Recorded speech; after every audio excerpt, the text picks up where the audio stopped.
Hey everybody, welcome. Baron here. This video is just going to go through a relatively quick, not going to focus on everything, update on the patch notes, which were just dropped a few minutes ago. I've already read through them, and so I'm going to skip over the stuff that doesn't matter a whole heck of a lot, and just try to talk big strokes. So, as usual, we lead off by describing the mechanics of the league, which you can read up on yourself, if you'd like to. We already knew this part, adding Forbidden Sanctum to the game. They made some adjustments. There's a whole section dedicated to that. There's several new support gems that are really interesting. Some we knew, like Corrupting Cry, Trauma, some we didn't. I'm particularly interested in Controlled Blaze, which allows you to rapid-fire attack with Ignites, which is interesting. I want to play with that. Other ones we didn't know about. Guardian's Blessing didn't get announced till like an hour before patch notes, where like an Eternal Blessing or a Divine Blessing, now one of the blessings is that your minion can give you a free aura except the minion's health declines. Returning Projectiles, this we knew was going to be taking the place of the vention Cascade allocate only notable, and there's a little note further down about what has happened to that. Talk about it. Sadism we knew about, Locust Mine we knew about, Frigid Bond, Fresh Meat we all knew about that. Sacrifice is interesting. This is kind of like a Wrath Pit Globe kind of a thing. Hit-based spells without reservation, no orbs, no brands, no channels, so like pretty restricted to self-cast hit-based spells. You sacrifice life, you get additional chaos damage. I think that a lot like Wrath Pit Globe, that's going to see some usage with Dissolution of the Flesh, where your health is reserved instead of damage taken. I don't know exactly what build it's going to be used for yet, but if it is used, I expect Dissolution of the Flesh is likely, or maybe there's something janky with, or maybe less janky, I don't know, with Recoup and Leech and Regen and Pathfinder shenanigans. Maybe. I don't know. Dissolution was just the first thing that came to my mind. Spellblade we knew about, but I'm still keeping an eye on that. I need to play around with that because I love that style. This, we didn't get any details about what the 15 new unique items are, so maybe over the course of the next week. Ton of details here about the new Atlas Keystones. The big takeaway from these is just that they all modify a particular Atlas build type, or farming type, content type, with a big modifier, that you give up one big thing and you get another big thing. So like this one I really like a lot, where you are way more likely to get a random master in the course of a mission. And then the other nodes that you allocate that would say give you a greater chance of getting a Nico mission on map completion, getting a June mission on map completion. Instead, they raise the odds for that master to appear in that map, but then you don't get additional missions from those at the end of the map. You'll still get random missions, from what I can tell, just based on the normal rate of like 10% or whatever it is. You just won't get a bonus rate. You're going to get them in real time instead. This is really big for upfront farming, like first few days before you've had a chance to build up your master missions, where you may be able to farm Jun, because she's really good for farming early on. Anyways, a lot of stuff like that. Are there any other that kind of leapt out to me?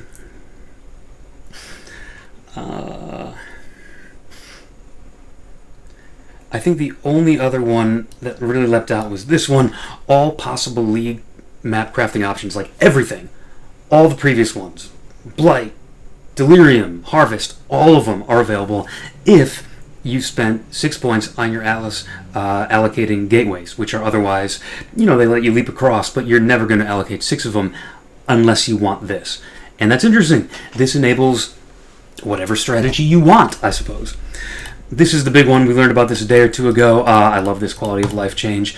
Holding Alt in a trade window will show you the number of that currency. If you're hovering over Chaos Orb and there's a bunch of stacks of Chaos Orbs in there, you hold Alt, and now the bottom will tell you this is 220 Chaos Orbs. Or, if somebody's trying to cheese you, it's 202 Chaos Orbs, and watch out, somewhere in there is hidden a stack of 2. So, really nice for insurance against scammers. So anybody who's a little newer, pay attention to that. Use Alt in trading. Don't get taken advantage of.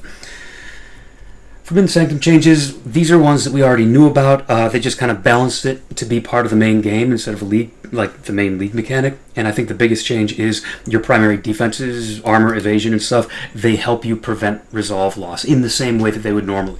Armor reduces the amount of resolve lost. Evasion raises the chance that maybe you don't lose any resolve at all. Whereas previously, you just had to not get hit. So maybe some super ultra mega max evasion character is now the play, like a 95% evade character. Maybe you work in dodge somewhere in there too, like with acrobatics. I don't know. But something like that to try for your no-hit run so that maybe if you slip up, you don't totally lose the run. And I think those are the major changes. Oh, no, this is the other big one. To stop players from cheesing it with super long-range totems and stuff like that, you do have to be reasonably close. I forget how many units a screen is, but like you can't be super far off screen to damage enemies. Maps added, subtracted, that's usual stuff. Everything gets moved around when that happens. Vol side area stuff, that's not really big to me. Vol Temple, they've restricted the areas where it can drop. Fine. This is kind of big for map sustain, and I frankly don't know the math on how it's going to work out, but they've removed a couple of the shaping nodes. They've added a different shaping node. They've altered some of the small nodes that were in the shaping ones. All in all, this is going to have some effect on your ability to sustain maps and get higher tier maps, complete your atlas. I've got to imagine, in the absence of me doing the math, I'm going to suspect that it's a nerf. I don't know that, but I'm going to act as if it's a nerf just so that I don't get taken by surprise. Beyond stuff, Torment stuff, we'll see how that all shakes out. Small isles, that's not really much. This is all fine. Legion, this is a big one. This is one I want to call out. Paying for Legion farms to level your character, it looks pretty dead. It looks like that's no longer a thing, or if it is, it's very, very restricted. So it's at a like 80, level 80 plus. The monsters are way harder to kill. There is no more experience gain per emblem. Like a lot of it has been nerfed. So, yeah. I think overall, you may still see this time and again here and there. I don't think this is going to be the main way of power leveling anymore. I have no idea what that's going to be. Maybe we go back to breach zones of some kind, maybe flawless breach zones. I don't know. Delirium, Torment, those are kind of minor changes. I'm not really a fan. Guardian, the changes, I'm not going to comment on whether I think the changes are good or bad overall because nobody's played it. We don't know yet. I have suspicions, but I don't know. What I'm not a fan of is they still haven't told us about what these new, whatchamacallit, trigger summon, level 20 summon elemental relic, and there was another one, Sentinel of Radiance and summon elemental relic. We don't know what those do. I was kind of hoping patch notes would tell us, and it didn't. But the chieftain stuff is all the same that we already knew. Ascendant kind of follows logically. I don't know if anybody's going to be really using those. So, Occultist, I got to this point, heart was in my throat. I was thinking about an Occultist League start, but it's okay. They fixed a bug, and they tweaked the Frigid Wake timing, and honestly, kind of looks like a buff? Every 4 seconds, 33. Yeah, so, yeah. They've upped the chance of freezing unique enemies, which are the ones that you really care about freezing, especially with the cold mastery that enemies take increased damage for the total amount of time they spent frozen by you. The only ones you really care about dealing damage to over several seconds are unique enemies. So yeah, they lowered the likelihood from 100% to 50% that your normal non-unique enemies get chilled every 4 seconds. So it's a little bit of a nerf, but not one where you really needed it. So I'm okay with that. This stuff is all cool. I don't really know what to make of it yet until we play around with Path of Building, so more to come, but they're clearly meaning this one, which is new, to fit in with the new chieftain where if you stand still, they have their fire resistance put to 0, and they're trying to put the whole stationary fire damage thing. Don't know how well that's going to work, but they're trying it. moving around, new Ignite and Bleeding. They're definitely trying to take Ignite and Bleeding and make it more attractive to do them quickly, to stack them up. The passive that lets you stack multiple Ignites. The new support gem that lets you do faster Ignites, faster Bleeds. They're all trying to like get a move on, and I super appreciate that. That was one of the things I didn't like about Ignite and Bleed builds, that it took a little bit longer to kill things. This is interesting. I don't like it. I just don't like it. I would rather, if they didn't like it the way it was, I wish they would have just lowered the percent fizz as extra. I just hate rotating buffs. I hate it. This is what, a little bit, it's like a fraction of what they took away from Chieftain, and I didn't like it then, and I don't like it now. Rotating defense and rotating offense, don't like it. Don't like it. Dirty techniques, this is fine. Here we go. Let's talk Vention Cascade. So it used to be projectiles return. They put that into a support gem now, so it eats up a whole support gem. So it no longer gives additional speed. So if you want projectile speed, you're going to have to get that the old-fashioned way. If you are already using the return gem, or I guess any other way of getting things to return to you, they return more quickly. Which I'm sure that's got some fallout. There's some benefit to that. Maybe it prevents things from dissipating. Maybe it just makes your damage, your clear smoother. But it's certainly not what it was. We knew this was coming. We'll have to play with it to see how it feels. But, definitely a nerf. This is a nerf right here. I never used it, but it's a nerf. Instead of less damage taken overall, it's less physical damage taken. And there are other ways of getting less elemental damage taken. Physical damage is really the one that you worried about, but still, it's a nerf.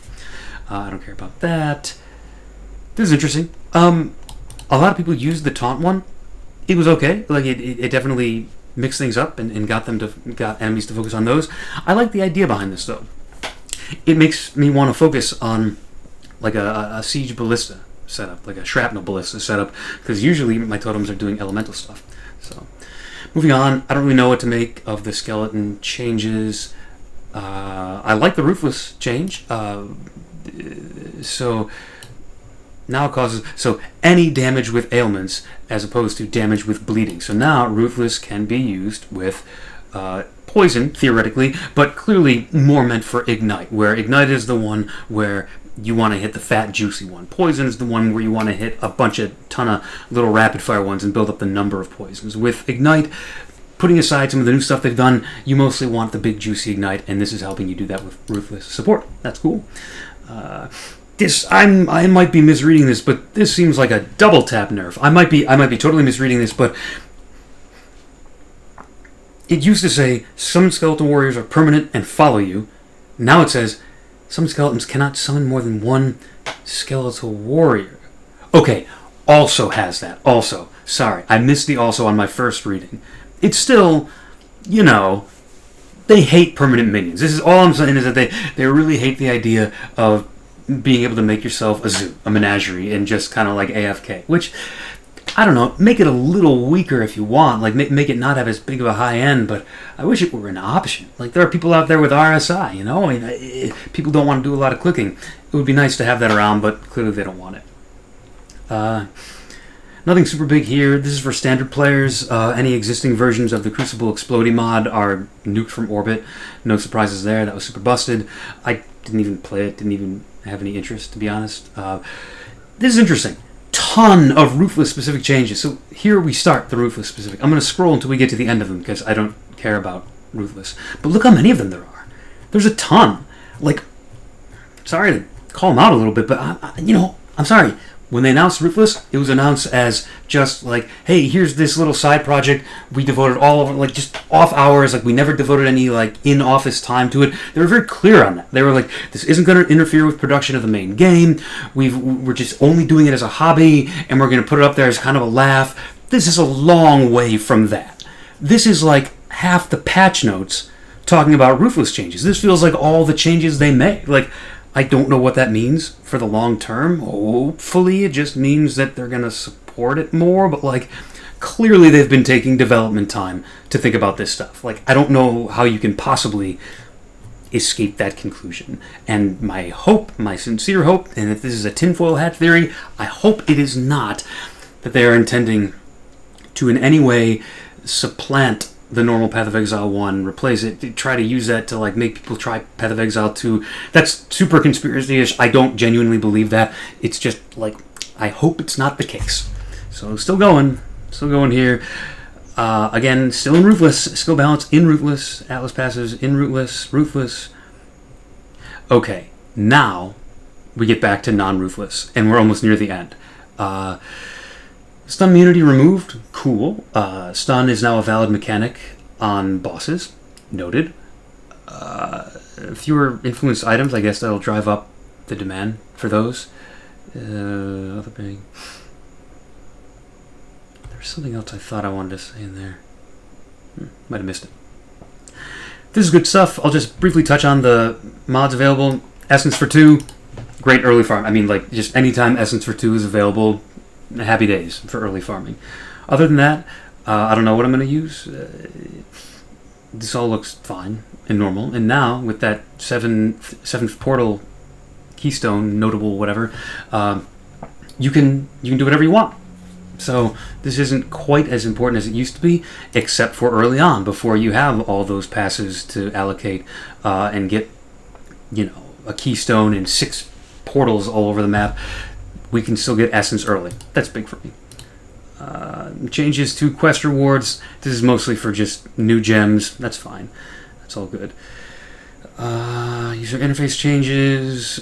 I love this. I always thought that Path of Building's visibility, when you search for something, like search for fire, search for stun, or whatever, in Path of Building, it would put a nice bright red circle around it, and in Path of Exile, the actual game, it would just kind of have this soft, light, golden glow, and you'd really have to like stare at it and find it. So any visual clarity they can offer there is an improvement in my book. Yep, I think that's it. That's it. So, there's really nothing. Heat Shiver survived. Sandstorm Visage survived. Vention Cascade didn't survive, but we always knew that was coming. I think that was the best possible way they could have broken the news that Vention Cascade was nerfed. Just show the gem that's clearly meant to replace it, so that the people who are really following closely, aka the people who might be most vocally upset about it, they can kind of think about and type about and speculate about that early on and peter out a little bit and just be like, hey, but the patch notes are still coming, let's check it out. Don't give us any more bad news. The blow has already been softened. They didn't nerf any other stuff that I was looking forward to, so full steam ahead with build creation, I guess. Let's get back to Path of Building. Looks like all the stuff that I was building and more are going to be viable. I made a lot of janky stuff, a lot of semi-viable stuff, and a couple of like really viable things, and none of them got nerfed, which is awesome. And then I had been intentionally avoiding Heat Shiver because I figured there's a halfway decent chance that could take a nerf, but it didn't. So that puts a bunch of other stuff back on the table. A lot of fun. So not a whole lot changed in these patch notes. I'm a little unnerved by how much time, space, and attention they spent on the Ruthless game mode in these patch notes, but hey, it kept them from nuking any of the stuff I like. I wish they had given Melee a little bit more of a buff, but what can you do?